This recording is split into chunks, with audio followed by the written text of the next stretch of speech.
નમસ્કાર મિત્રો, ફરી એકવાર સ્વાગત છે મિત્રો તમારું આ અમારા આજના વિડીયોમાં। ગણપતિ બાપ્પાને સૌથી વધારે પ્રિય હોય છે આ રાશિવાળા લોકો। આ રાશિવાળા લોકો પર 24 કલાક ગણેશજીની કૃપા રહે છે। તો ચાલો મિત્રો વિડીયોમાં આગળ જાણીએ। મેષ રાશિની વાત કરીએ તો આ રાશિવાળા લોકો ગણેશજીને ખૂબ જ પ્રિય હોય છે। તેઓ તેમનું વિશેષ ધ્યાન રાખે છે। તેમની ઉપર કોઈ પણ મુશ્કેલી નથી આવવા દેતા।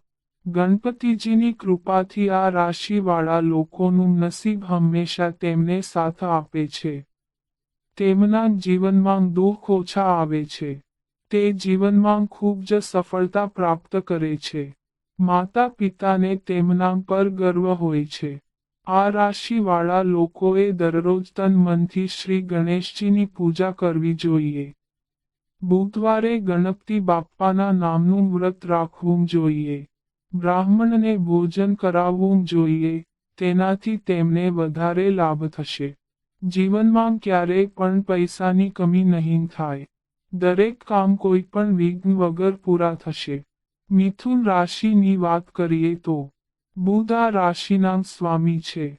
બુધવારનો દિવસ ગણપતિજીને સમર્પિત છે। એટલા માટે મિથુન રાશિવાળા લોકો પર પણ ગણેશજીની ખાસ કૃપા રહે છે।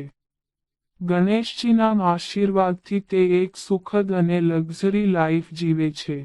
તેમના દુઃખ વધારે દિવસો સુધી નથી ટકી રહેતા। ગણપતિ બાપ્પા હંમેશા તેમની રક્ષા કરે છે। આ જ કારણ છે કે શત્રુઓ પણ તેમની સામે નતમસ્તક હોય છે। આ રાશિવાળા લોકો સારા નસીબના ધણી હોય છે। ગણપતિ બાપ્પા તેમને સાચો માર્ગ બતાવે છે।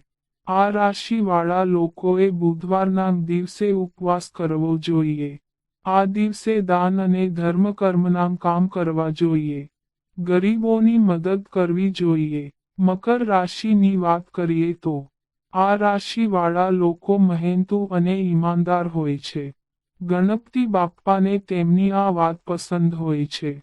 તે તેમની ઉપર પોતાની કૃપા જાળવી રાખે છે। તેમના આશીર્વાદથી તેમના જીવનમાં સુખ અને સમૃદ્ધિ રહે છે। તે અભ્યાસના ક્ષેત્રમાં પ્રગતિ કરે છે। કરિયરમાં આગળ વધે છે। ગણપતિ બાપ્પાની કૃપાથી તે ખૂબ જ બુદ્ધિશાળી હોય છે। તે પોતાના તેજ મગજથી તમામ સમસ્યાનું સમાધાન કરી શકે છે। તે એકવાર પોતાનું લક્ષ્ય નક્કી કરી લે તો બાદમાં તેને પ્રાપ્ત કરીને જ રાહતનો શ્વાસ લે છે। ગણેશજી પણ તેમની મદદ કરે છે। તેમને ભાગ્યના ધણી બનાવીને તેમનું કામ સરળ કરી દે છે।